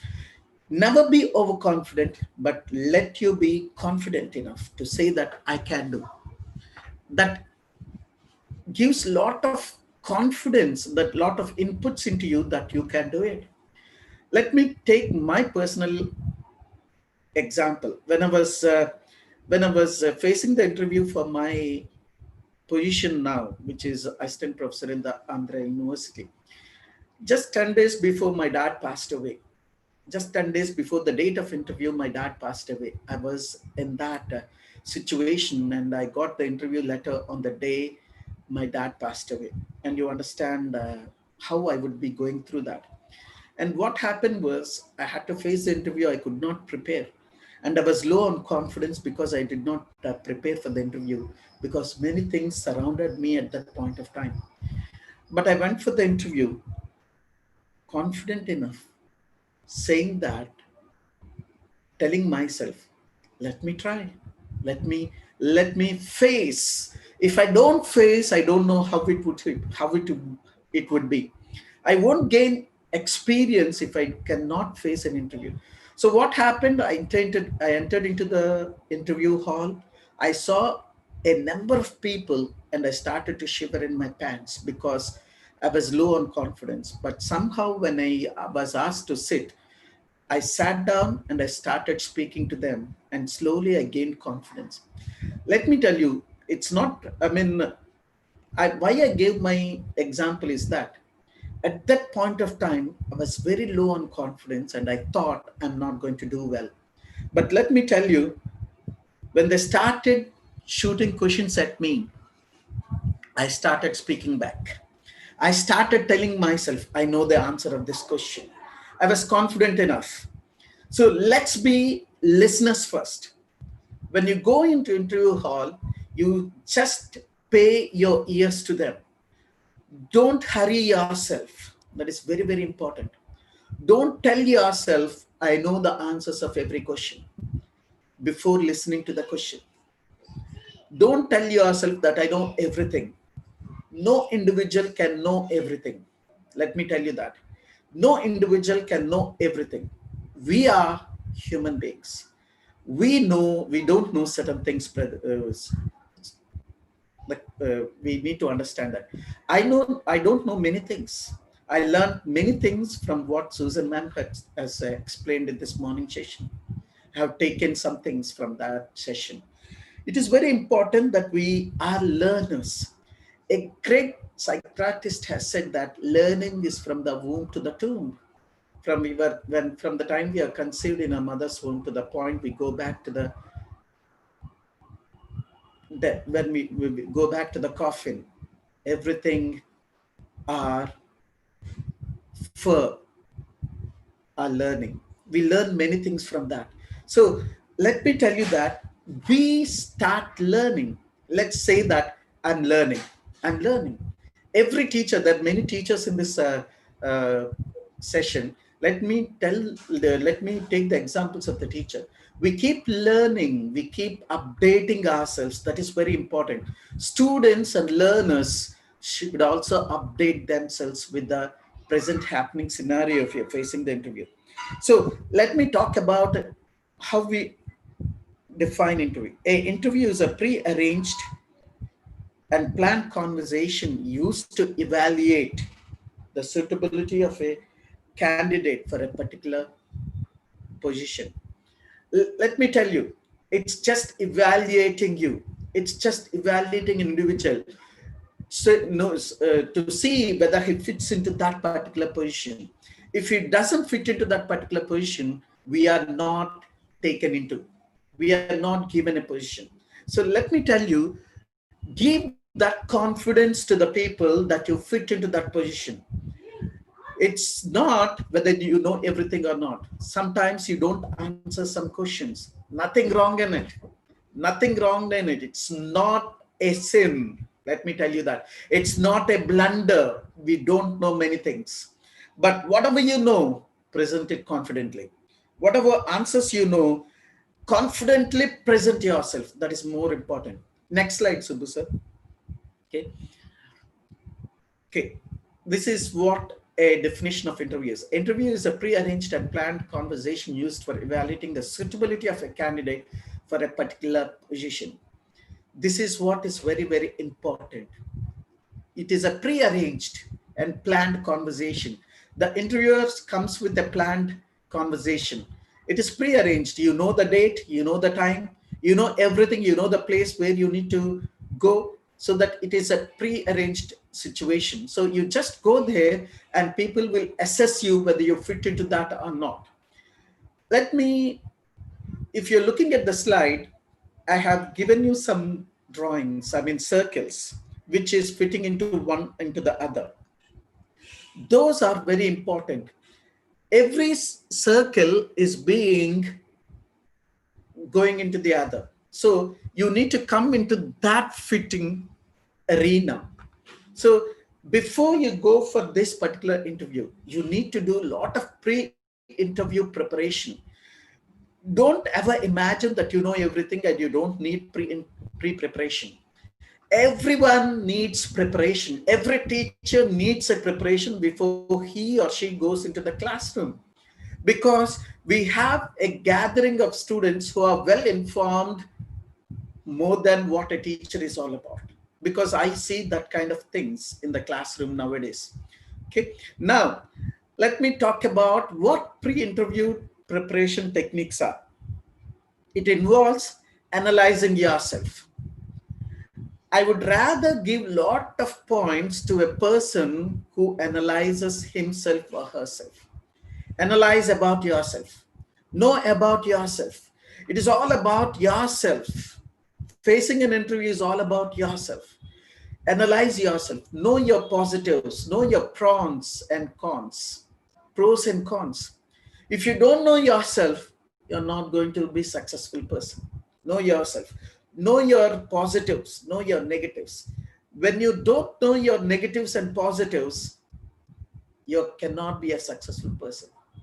Everyone has these two things. Let me tell you that. Every individual has their positives and negatives. No one is very good. No one is no one is very bad. It's a combination of both things. It's a combination of positives and negatives. So analyze yourself. Analyze what you're very good at. Analyze what you're very bad at. Okay, combine those two things. That will help you to be a better individual. Okay, identify your skills. Every individual has skills. Every individual has skills. Identifying your skills is very, very essential. Very, very important. Okay, so when you prepare yourself, identify your skills. The next one, research the organization. Know the organization. Some interviewers will ask you questions about their organization. You need to browse because the world has become small. I told you it's a global village. Know the organization better. Okay, do your homework. Know the organization. Jot down some points about the organization. Know their area of work. Know their area of work, and then know their area of positions. You know what position you applied for. Okay, know the organization about their work. Know your you know for which position you have applied for. So know the job profile of that particular position. Okay, that is what analyzing the job position. You know that. Do that well in advance. Revise your subject knowledge. That is very, very important. Flip over the pages that you learned by that time and revise those points. And brushing your general awareness is very, very important, students. Okay, have general awareness. That is very, very important. So pre-interview preparation is all about this. Prepare your interview file. Prepare your call letter, put a call letter in your file. Prepare your certificates in the file. It is very, very important. Most of us don't do that. Don't do that. Okay. Next slide, Subbu sir. Okay. This is how you go for an interview. Okay. I'll talk about how you can make a presentation about yourself. Before that, we call this as an interview code. Okay. First thing is, even before you go for your interview, on the day of interview, you need to follow these particular things that are very important. Men should have a trimmed haircut. Women, I'm not very sure, but you need to have a knot of your hair. Don't lose your hair. Don't keep your hair loosened. Okay. It should be tightened or it should be knotted. Okay. And then men should have a clean shave. Should have a clean shave. Okay. And then now I speak common platform for everyone. You need to have a warm smile. Some people think that because they're going for an interview, they need to be very serious. You cannot show your teeth. You cannot show your toothpaste that you're using. No, show your teeth. When I say show your teeth, it's not for the exhibition how clean your teeth are, but it's about your smiling. Keep your smile on your face. That sends positive vibes to the interviewers. Have that confidence in you. You can show it on your body, through your body language. Men have a formal dress, a well-pressed dress. Okay. Most of the people, what they do is they wear a plain shirt, they have a formal pant, they put the shirt in, and then they have a tie hanging on their neck. All these things are very good. Okay. It is almost, I'm talking about the common formal platform interviews. Okay. So when you shake hand with someone, let your handshake be firm. Okay. Very tight handshake. Okay. And most importantly, your body posture should be very, very correct. As ma'am said in the soft skills, your body language speaks volume of what you are. Ma'am has spoken about when you enter into the room, the interviewer would know whether you're the right person for the position or not. Absolutely right. It's absolutely right. You need to take that points into your heart. Yeah. When you enter into the room, don't just bang the door. You need to be smooth. You need to be very smooth in opening the door. At the door itself, you need to ask whether you can walk, whether you can come in or not. When you walk in, don't bang the door behind your back. Closely close it. Your soft skills there works volume of what it is. volume of what it is. So close it slowly, okay? Walk, stand before the interview. Next slide, Subbu sir. Okay, yeah. You go stand before the interviewer will ask you to take your seat, to sit down. Don't sit before the interviewer asks you to sit. Wait for a moment until you are given permission to sit down. When you sit down, make yourself comfortable. Sit straight. Don't lean on the table which is before you. Don't lean and try to see the interviewers. You and I would be tensed to see the face of the interviewers. But don't lean, just sit straight. Both of your hands should be on the handrest. If the chair has a handrest, let your hands be on the handrest. And then if you're carrying a folder or a file with you with all your certificates, put it on your lap. Okay, put your hands both on the file and then sit comfortably. Make yourself comfortable. That is very, very important. Don't send any signals to the interviewer that you are tensed.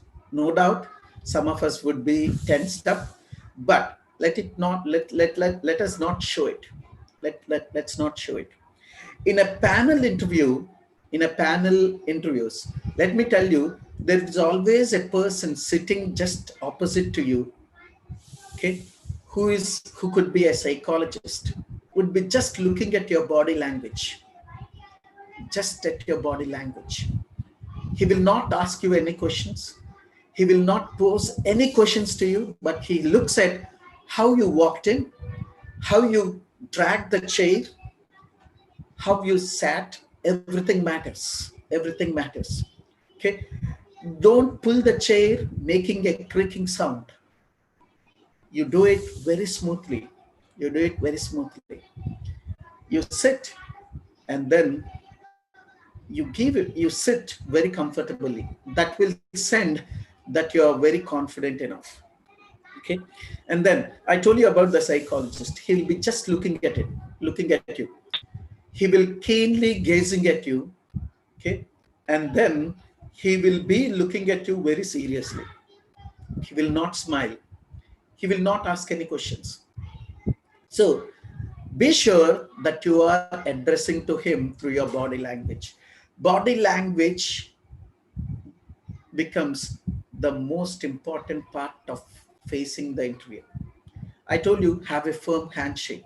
When you sit down, people might stretch out, or before you sit down, the interviewer might stretch his hand out and ask you for a handshake. Give a handshake. But don't stretch your hand to give a handshake to the other person before they stretch their hands out to you to give a handshake. Never do that. Never do that. Wait till they stretch their hand to give a handshake to you. Maintain a straight posture when you're standing. Don't lean. Some people lean. If you see a tall person, they lean. It is nothing wrong in it when you are in an unconventional places, informal places. But you go to a formal places like interviews, maintain that straight posture, one sign of your body language. Next one is maintain eye contact. Okay, some people when the interviewer asks questions, a person asks you questions, you look to him directly. You have eye contact with the person who has asked you the question. Maintain your eye contact with that particular individual.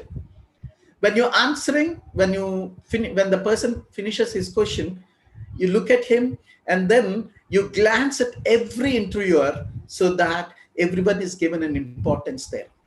Okay, and then come back to the person who has asked you the question. Smile whenever possible. A smile on your face speaks volume that you are very, very cool, very, very pleasant, and very, very confident. Smile tells the other person that you're confident, that you are pleasant, that you are very confident. These three things are very, very important. Some people start playing with their hands. I know some person always who goes for an interview, there will be a paperweight on the table. They keep the paperweight intentionally. So don't pick up that paperweight and start playing with it. Don't fidget with the things on the table. Okay. What you do is don't play with it. Don't play with your fingers. Some people, because of the tense that they're going through, they play with the fingers. Some people will play with their with their buttons. I mean, the men, they play with the buttons. Some people will pick up the pen and they start fiddling with their pen. Don't do that, Brad. Don't do that. Don't do that. Sit straight. Only look at the interviewers. Okay. Correct hand movements are very, very important. You need to have correct hand movements. Okay, whatever you do, when people are asking you questions, let your body language synchronize with what you're speaking. Okay, and then show interest in what you're trying to do. Show your interest. It's very important. Be polite. Be polite. You're not going to lose anything when you're polite. You gain something when you're very polite. When you're unpolite, there are a lot of chances that the people might not give you a position. Be polite. Be polite. When you're polite, you're not going to lose your assets, but you're going to gain a lot of assets henceforth. Be polite. You're not going to lose anything. Okay. When the interview is done, leave on a positive note. How to face the interview? Let me give you some points on that, and then I'll go to the next slide. Some people might confuse us. Some interviewers just try to confuse you. One person will ask you a question, and simultaneously the other interviewers will ask you the question. Don't answer the questions that was asked afterwards. First, answer the first person who asked you the questions. Just to send chaos into you, one after the other, they'll ask you questions. But don't go to the other person before answering the question of the first person. First, if you want to be very good in answering, attentively listen to the question. If you don't understand the question, ask him to come back to you. Ask him to come back. Ask him to repeat the question. Nothing wrong in it. Nothing wrong in it. Ask him to ask the question again, repeat the question again. And then when you answer the person who answered, when you finish answering the question, then you go to the other person who asked you the second question. Answer that. When you don't know the answer, tell them politely that you don't know the answer. And you're sorry that you don't know the answer for that question. Don't expend time or lose time by thinking that you know the answer. You know pretty well, because you're the right judge of yourself. You know whether you know the answer or not.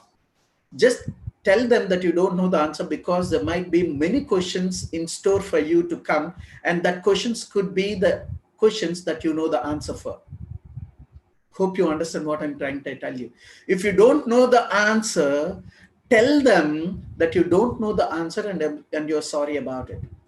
And if you lose time there thinking or giving a portion that you know the answer, what happens? You're losing the questions which you might know the answers. So when you don't know the answer, tell them that you don't know the answer. Don't know the answer. Let's be straight.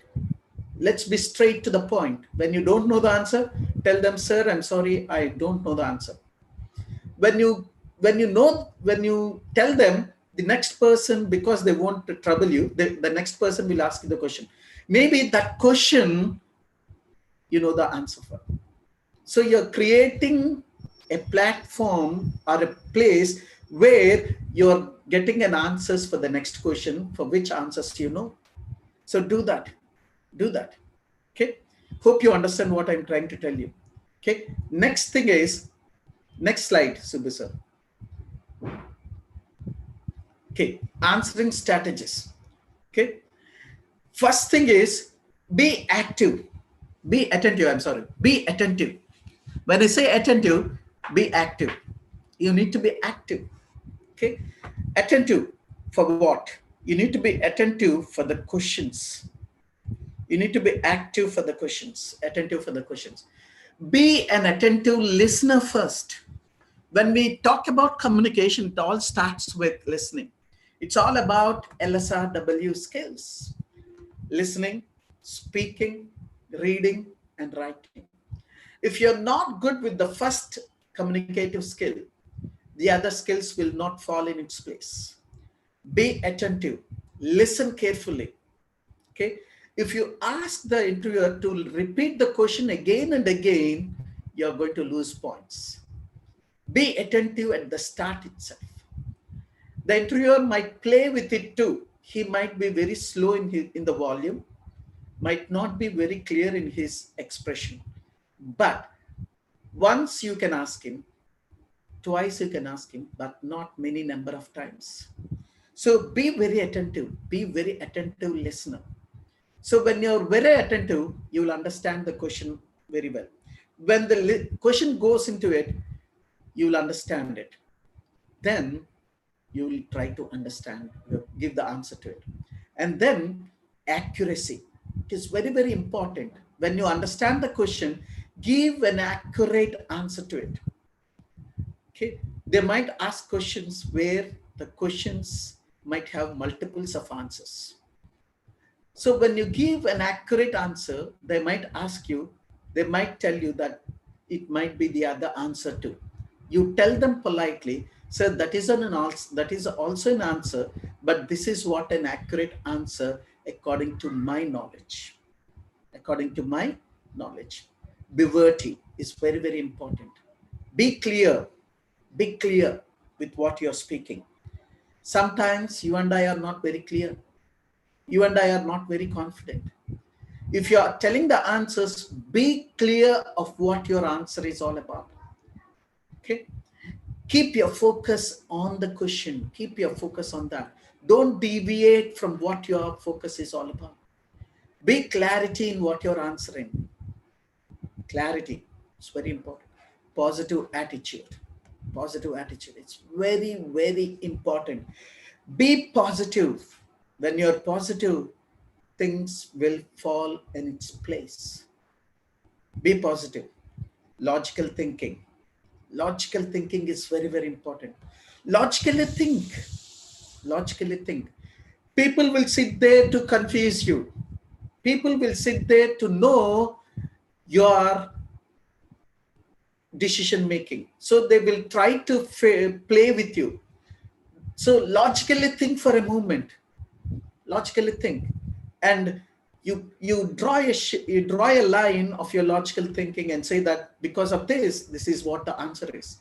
So that will give you a lot of mileage. The next slide, Subbu sir.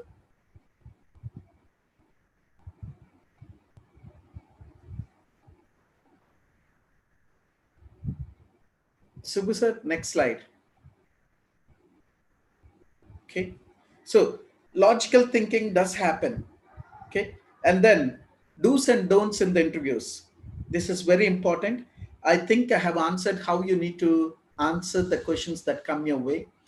Okay. Be confident in your answering. Okay. And then do's, always smile. Always smile. You're not going to lose anything. Keep a smile on your face. That will speak volume of what you are. Body language is very, very important. As Susan ma'am has spoken at the start, in her session. Body language speaks volume or tells what you are. Maybe you don't need to speak. No need for you to communicate. No need for you to use words and communicate in verbal communication. Your body language will speak volume of what you are. People, I told you, people will assess you what you are. People will assess you by the way you walk into the interview hall, whether you fit into the job position or not. So you are already assessed. You're already assessed. So let me tell you, always have smile on your face. You're not going to lose anything anything. Your smile might bring you a lot of positives to your body language. Always smile, okay? Whether you use close-up, whether you use Colgate, whether you use other paste, show your smile to the people. It will not only help you, but also helps the other person who sees your smile. Not only for the interviews, for every time, show your smile. Be polite, be polite. It always helps. Be flexible. When you're flexible, people can know that you are so mindful of being asked to fit into the position. If you're not flexible, you're going to miss something or the other. Something or the other. Be tactful. I told you people will try to confuse you. So within your mind, be tactful of how you can make an impression upon that. Let me tell you, the first impression is the best impression. So when you walk, make an impression. So when you're tactful, you're making an impression on the other. So tell the people that you're interested. When people start asking you questions, put a facial expression that you're very interested in the questions that are being asked, and you're interested to tell the answers. So be interested, be interested. That is very important. And the second one is don'ts in the interview. Don't argue. Don't argue. If you start arguing with the interviewers, you're going to lose the opportunity. You're going to lose the opportunity. Don't argue. Argument is not fruitful. Argument will leave lot of wrong impressions. Never argue. Even if you think that the interviewer is wrong in his answers, in his question, don't argue. Don't argue. That will give lot of impetus to you. Don't feel nervous. That is one thing that every individual should. Every individual should.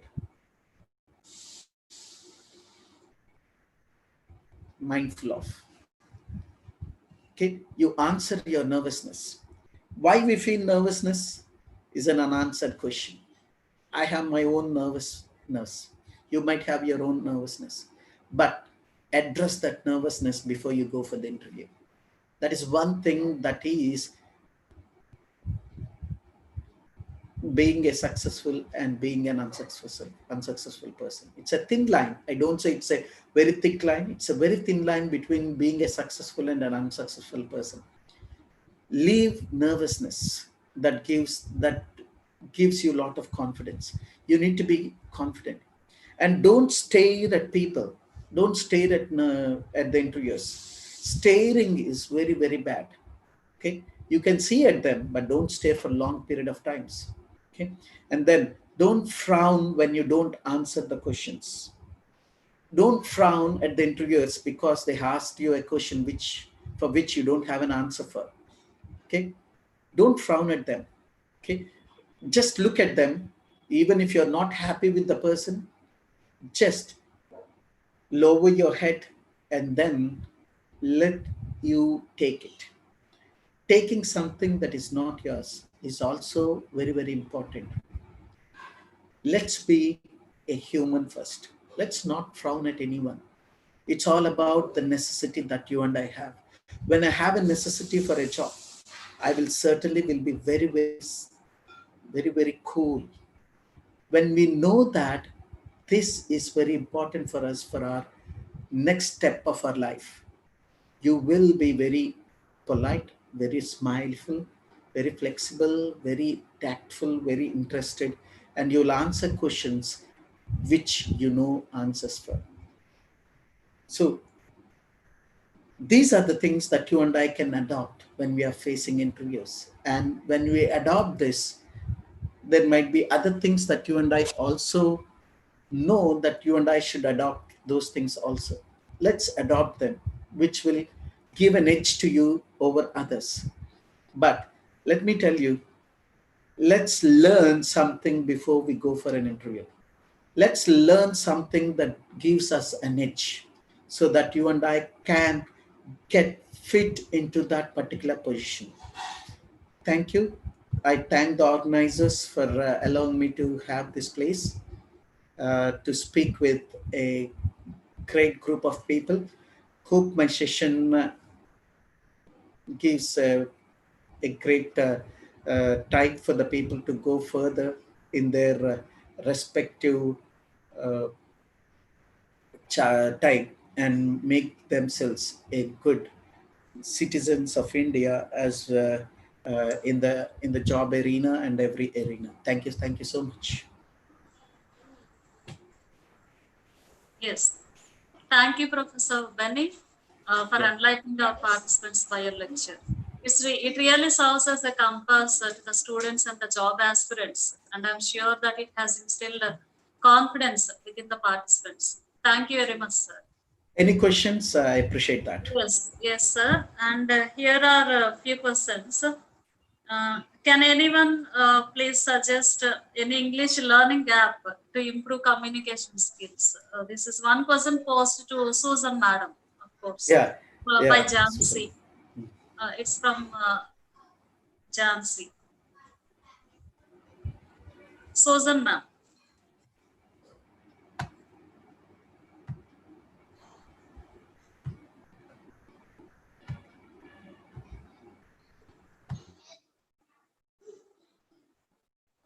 Susan, ma'am.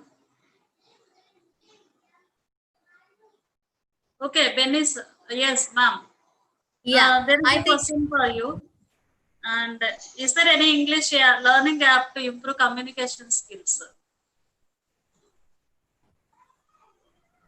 I think I have already answered that question by giving some names of apps in the chat box itself. Yes. Yes. I did that some time ago. Yeah, I've answered about 2 or 3 questions. What are the ways of effective presentation strategy? This is another question asked.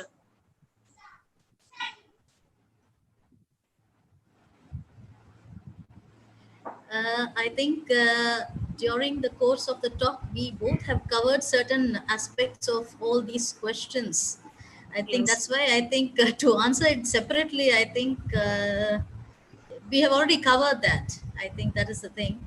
And yeah, I guess most of it was answered. I think most of the questions are asking the same things which was covered in the discussion earlier when we both of us did our presentation. Yes.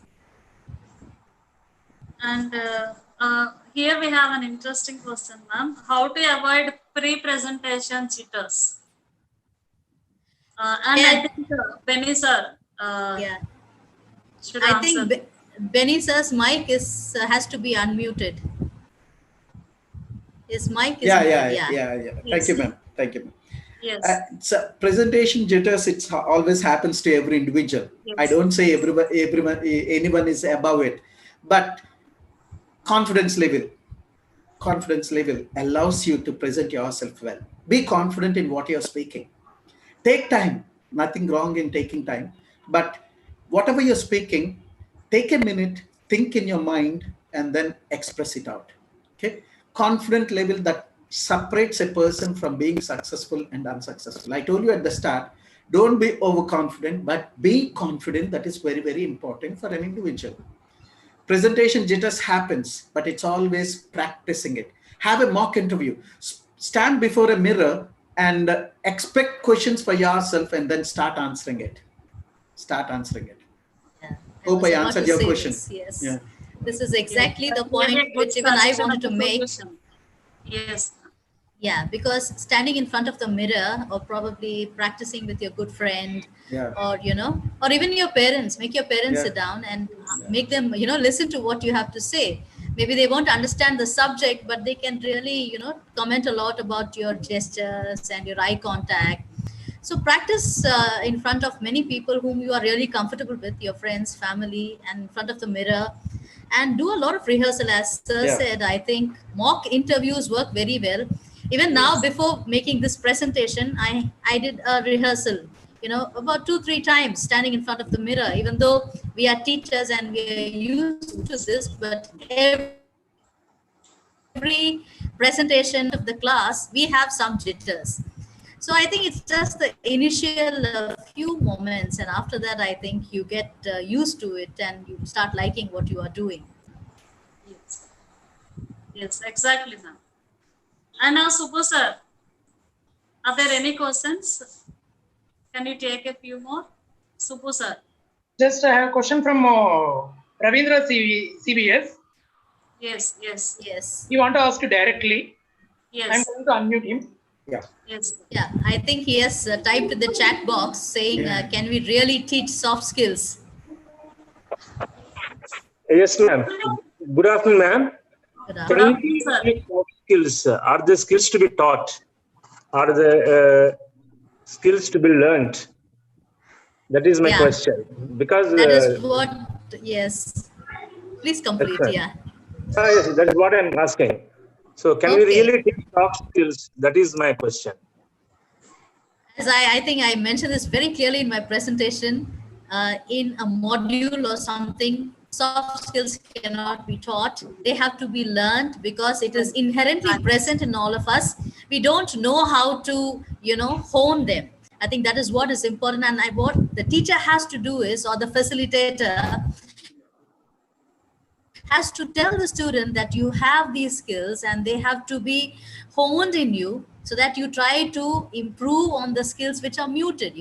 I mean, helping tendency and being very polite, all these things many students already have, but they should be known. We should tell them that you have these, so you have to use them in an appropriate way, so they are just learned. And we have to probably be like the lighthouse, trying to hold their hand and just tell this is the path of soft skills and you have to walk from here. I think we just shine a light there. I don't think we really teach them soft skills. A very wonderful answer, ma'am. Now, my question to, it's not a question, but I would Thank like you to very talk much. to Benny, sir. Sir, yes, sir. Good afternoon, sir. Good afternoon, This is Ravindra, sir. How are you, sir? I'm from Dr. V.S. Krishna College. Yes, sir. I know you, sir. I'm We very met. glad to Yeah. meet you through this webinar, sir. Yes, sir. And really, yours is a really illuminating session. Thank You you, have sir. covered Thank you for wide that. range of information in a very effective manner, and I think it's very helpful as well as practical, not only to the students but also to the teachers. I Yes, sir. thoroughly enjoyed your session, sir. Thank you, sir. Thank you, sir. Thank Have you a so nice day, much. sir. Thank you. very Wish you much. the same, sir. Thank you, sir. Thank Thank you. you. Wish you the same, sir. Yes. Thank you, Ravindra sir. Subbu sir, any more? Nothing, ma'am. No more. No more questions. Yeah. No more. Yes. So now, shall we go for feedback? Ma'am? Yes, feedback. So yes, here once Mr. John Ernest is waiting to give this feedback. So Ernest sir, please. Okay. Ernest sir. Hello. Hello. Good morning. Yes. Sir. Am I Yes. visible? I know I am Yes, audible, not but visible, but audible. I'm not visible, so I have No, to sir. start video. So, Yes, are you yes. able to see me? Yes, we are able to see you now. Right. So, I'm Yes. Dr. S.J. Ernest, lecturer, HOD of English, Noble College, Machilipatnam. I'm so Okay. happy to be a part of this webinar to give my feedback, and I'm happy that I'm asked to give my feedback. I've been following this webinar from the beginning, and I've been following the great presentations made by Professor Susan Deborah and Professor Solomon Benny. Both of them, though very young, they are very scholarly, knowledgeable, and resourceful people.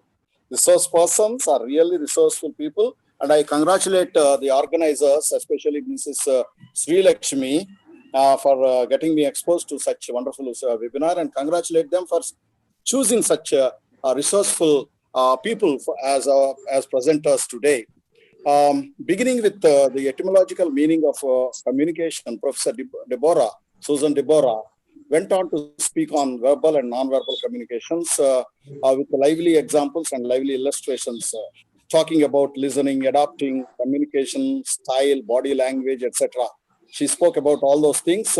She also spoke about the very important aspect of communication skills, that is soft skills, which has got very great currency in these days of globalization.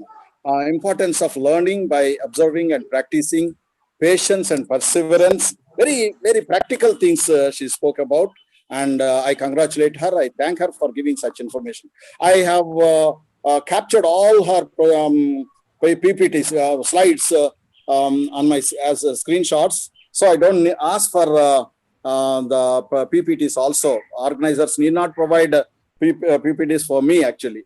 We're coming to Professor Solomon Benny's presentation. It's equally practical and lively. One of the participants has just said his presentation is very practical, and lively also. His explanation on interview skills is so interesting that participants became engrossed in it. Attentiveness, he spoke about attentiveness, accuracy, brevity, focus, clarity, positive attitude, logical thinking, etc. Most importantly, he spoke about the sincerity, honesty on the part of the interviewee. Very good. We have to be very honest. If you don't know the answer, we have to say, I don't know the answer. Simply, very honestly and very politely. You have to. He also stressed, laid an emphasis on politeness on the part of the interviewee. Thank you, sir, for giving this information. This will be useful to the interview attenders, those who attend interview, and those who are going to take interviews also, make interviews also. As I have said, I don't ask for PPTs because I have taken the screenshots and I also captured them in my heart actually. And for a question by one of the participants, you gave the answer that mirror. Practicing before a mirror is very important. Really, that's good. It's very practical also. Mirror. Winston Churchill used to, before he had to make a presentation or a speech before the parliament, he used to practice. That's what it is said. He used to practice before the mirror. And he used to talk in the bathroom also, lighter side, talking on the lighter side. Winston Churchill, who is one of the best speakers ever lived in this world. We know that. Bathroom, one on the lighter side, I'm just making a reference of it. The attender ran to the bathroom and said, did you call me? No, I didn't call you. I'm practicing to speak in the parliament, he said. So that's the way people practice, and practice is very important for before you make a presentation or attend an interview. All these things are things which we really enjoyed when you spoke them, and they are there. We never forget your presentation. I once again congratulate Mrs. Sri Lakshmi for getting me exposed to this kind of webinar. Thank you. Thank you very much. Thank you very much, sir, for your wonderful feedback. And I'm proud to be a student of John Ernest, sir. And thank you very much once again. Thank sir. you. Thank you, Sri Lakshmi. Thank you. Thank you. And I think we have another one, Samuel Moses, to give his feedback. Samuel Moses.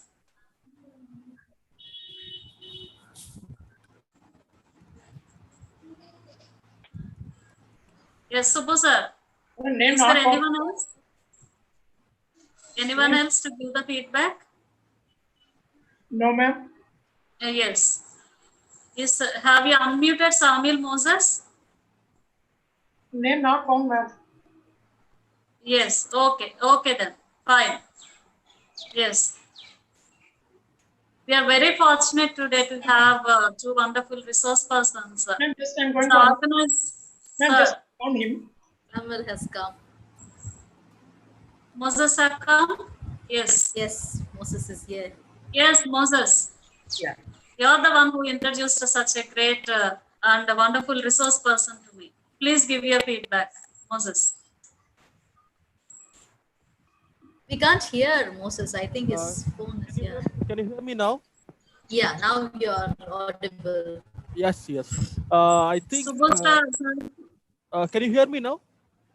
Yeah, we No. can hear you now. Yes, I think. First of all, I would like to thank and congratulate Sri Lakshmi and the organizers. It's a wonderful presentations.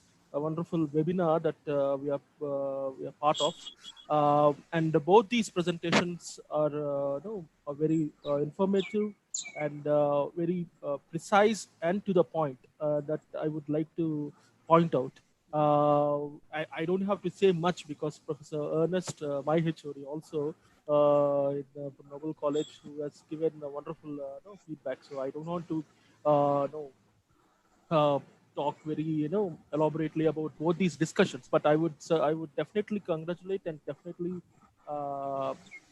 able to tell you that no, I've learned a lot from both these presentations, and I would once again congratulate the organizers, particularly Sri Lakshmi, for giving us this opportunity to be part of this webinar. Thank you so much.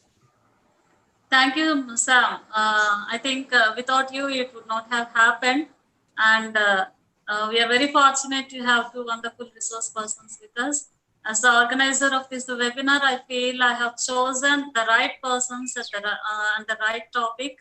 And the content, the articulation, explanation, everything was just spellbounding.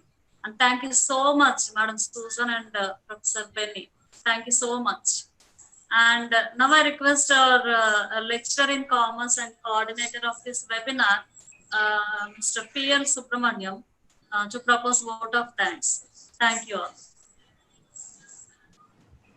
Subbu sir. Yes, ma'am. Yes.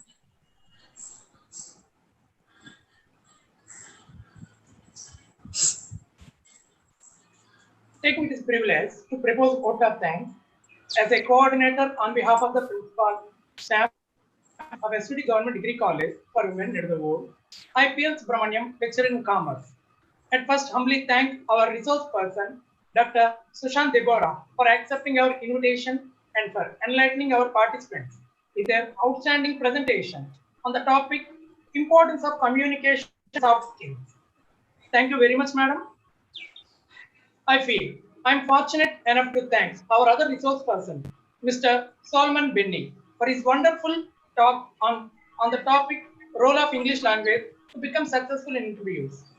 Thank you so much, sir, for enlightening our participants. I thank both of you once again for sharing your knowledge and valuable time with us. My heartfelt thanks goes to the principal and the convener of today's webinar, Mr. T.K. Visweswarrao, without whose initiation and support, this event would not have its shape. Thank you, sir. I extend my thanks to our lecturer in English, coordinator of Career Guidance Cell and organizing secretary of this webinar, Mrs. M. Sri Lakshmi, for her continuous effort in organizing this webinar successful. Thank you, madam. I also thank all our teaching faculty, administrative staff, and students for their kind cooperation in making this event successful.